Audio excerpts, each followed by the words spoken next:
Welcome to my channel Math Infinity. In this video I will give you two different proofs of Euler's formula. Euler's formula is a well-known formula in mathematics. It says that the sum of the inverse of n power 2 is equal to pi power 2 over 6. This formula was first proved by Euler in 1734, and since many different proof has been given. So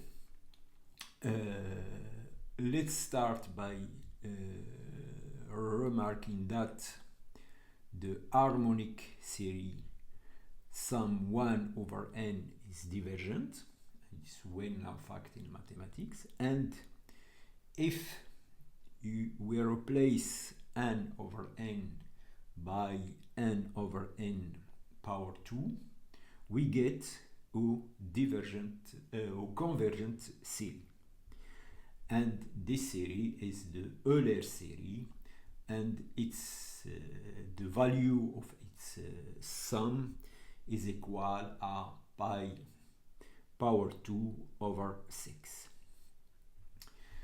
This is a classical and famous result in mathematics, and it has an interesting interpretation because it's the first non-trivial value of the Riemann zeta function. The Riemann zeta function is the sum of this series, which is the sum of 1 over n power s for s bigger than 1. And moreover, this value, this one, actually, is equal to pi power 2 over 6, and since pi power 2 is irrational, this sum is irrational. This formula, since the proof of since Euler's proofs, has many other elegant and clever proofs, and in this video I will give you two of them.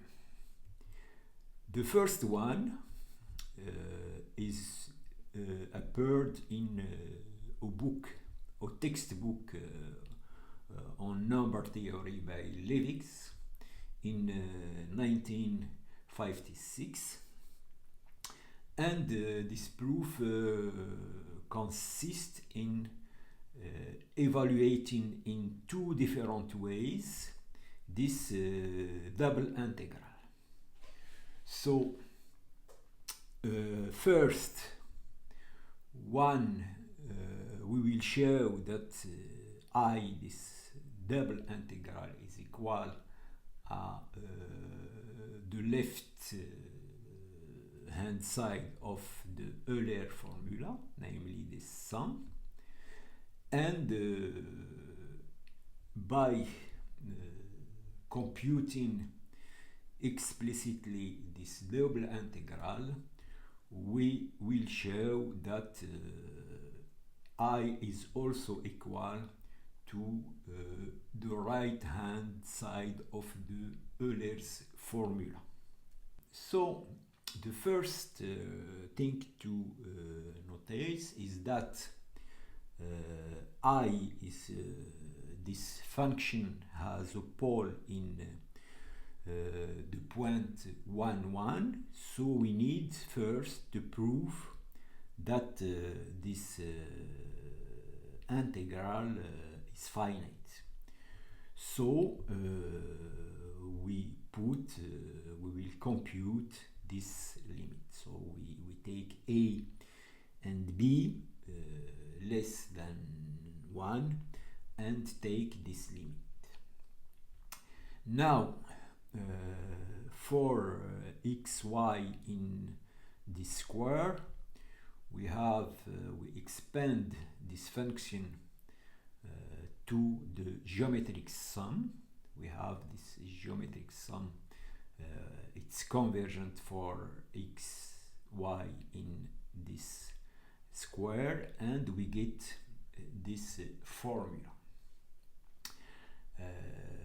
Now, so when we replace in our integral, we can switch the sum and the integral because we have dominant convergence in the square of this series, and we can switch the sum and the integral and get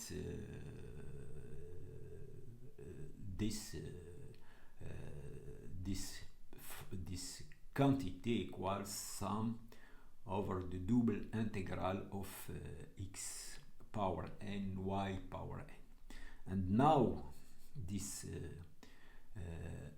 double integral is the product of the simple integral of x power n between 0 and a, and y and y power n between 0 and b.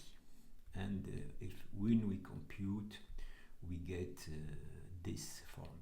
So we have proved that this double integral is equal to the sum of this series. And now to get a, we need just to take a and b equal to 1, 1. And we have proved the first part of our result. So we have that I is equal to this quantity equal to zeta 2. The second way to evaluate m come from a change of coordinates. So we need to recall the substitution formula. The substitution formula is a well-known formula in mathematics. It's useful when we compute integral or double integral. So if one wants to compute the double integral of a function over a domain S, one can perform a substitution, a change of coordinate. We replace the coordinate x, y by uv. If the map which send x, y to uv from the domain S to another domain T is a correspondence, and it's bijective and continuously differentiable. Now we can give the substitution formula. So the first integral I is equal to a second one where we replace in f x y by uv the domain, the first domain by the second domain t, and we must add this factor which is the absolute value of the Jacobian. It's the determinant of this, the Jacobian of the change of coordinate. Okay, now we will apply this formula for our first integral, namely this one, this integral. So the new coordinates u and v are given by x plus y over 2, v by y minus x over 2. It's a linear transformation, and our domain will be transformed to our domain, which was a square, will be changed by a new square, which is given by this. So in the first coordinate, our square is 0, 1 times 0, 1, but the image of this square by our transformation, linear transformation, this point will be sent to this one will be sent to this one, and so on. So we get this new square. And now our function is transformed to this one over 1 minus u power 2 plus v power 2, and dx dy will be changed by 2 du dv. And we get this formula. So here u vary between 0 and 1, and between 0 and 1/2 v varies between minus u and u, and between 1/2 and 1 v vary between u minus 1 and 1 minus u. So we get this formula. For u between 0 and 1/2, we get this integral, and the other part.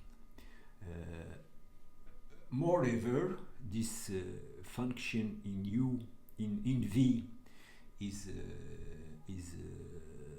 even, so we can replace this integral by 2 times this integrals, and the same for this one. So we get this transformation. So our change of coordinate give us that I is equal to this formula. Now we will compute this integral and this one. So we need to take an antiderivative of this function, and it's easy since we have this general formula.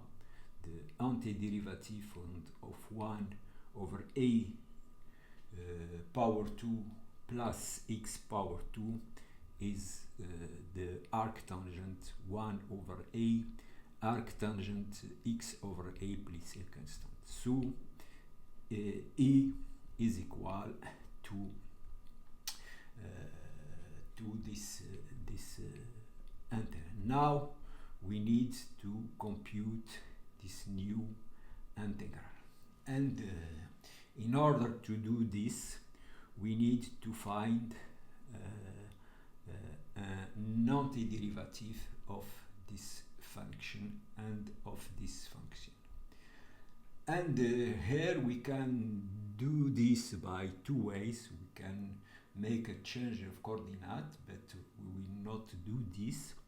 We will just remark that if we take g, this function, arctangent u over the root square of 1 minus u2, and h equal to this function, when you compute the derivative of these two functions, one must just do the computation straightforwardly, and you get that the derivative of g is this function, and the derivative of h is this function. So in this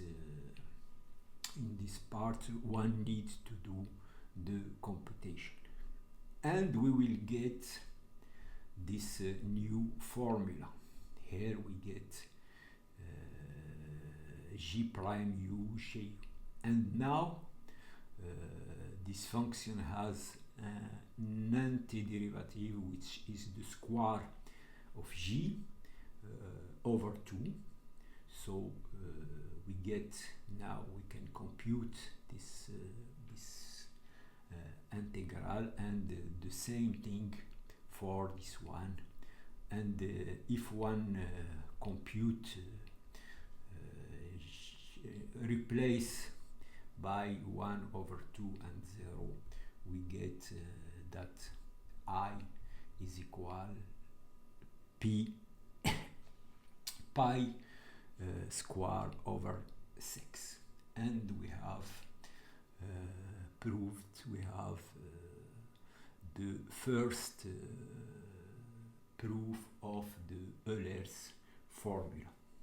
The second proof is entirely different and completely elementary. It appears first in a sequence of exercise in the problem book by the twin brothers Akiva and Ishaq Yaglum.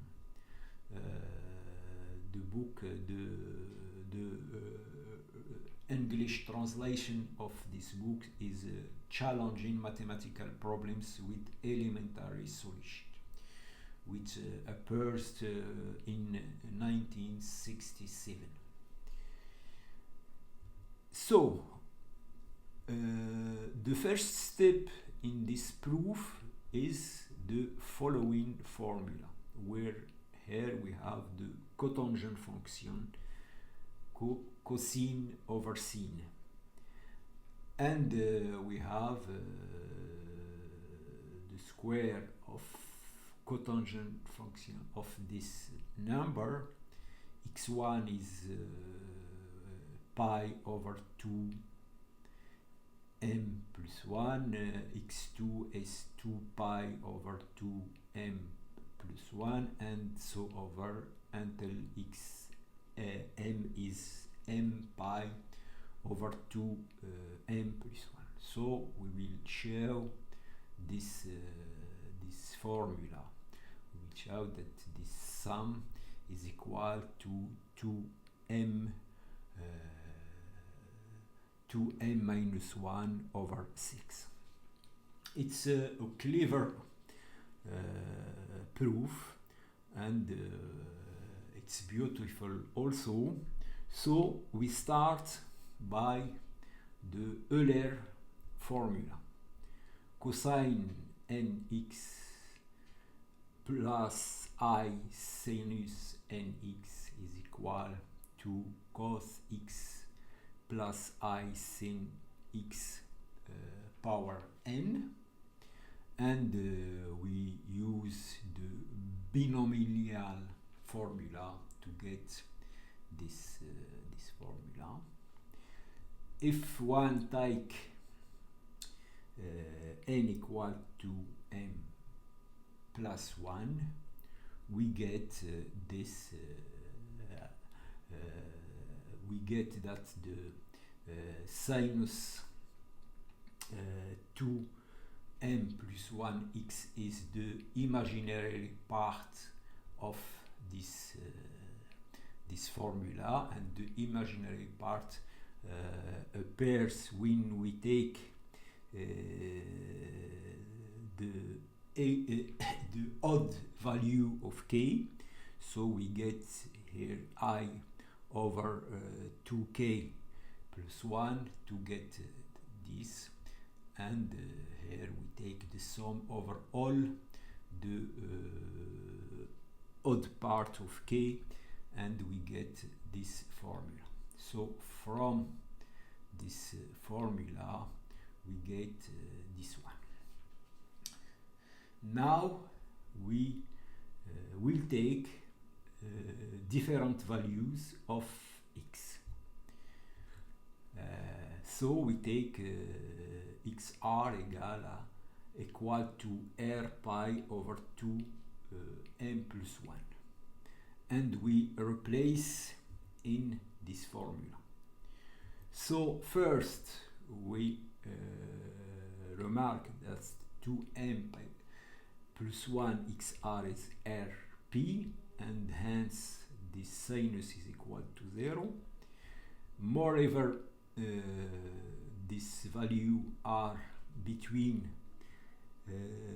0 and pi over 2, so the sinus is positive, and in particular we can divide by this quantity, and if we do so in this formula here we get 0, and we divide by sinus 2m plus 1 to get this formula. Now when we simplify this expression, we get this first formula. So what we have here is that if we take this polynomial, we see that AR, which is the square of the cotangent of PR over 2m plus 1, is a root of this polynomial. So we have this formula shows that this polynomial has m roots, m different roots given by this value. So when one has a polynomial of degree m and one now its different roots, we can write that our polynomial is the product of these monoms. And now we can write this in this simple way, and if we expand, we get the coefficient of t power m is c, and the coefficient of t m minus 1 is minus c, the sum of the roots. And now if we compare with this expression of pt, we get that c is equal to this value and this quantity is equal to this quantity. So we have shown that this sum is equal to this value over c, and it is the desired formula because AR is given by the square of the cotangent. And we have proved the first formula. We need a second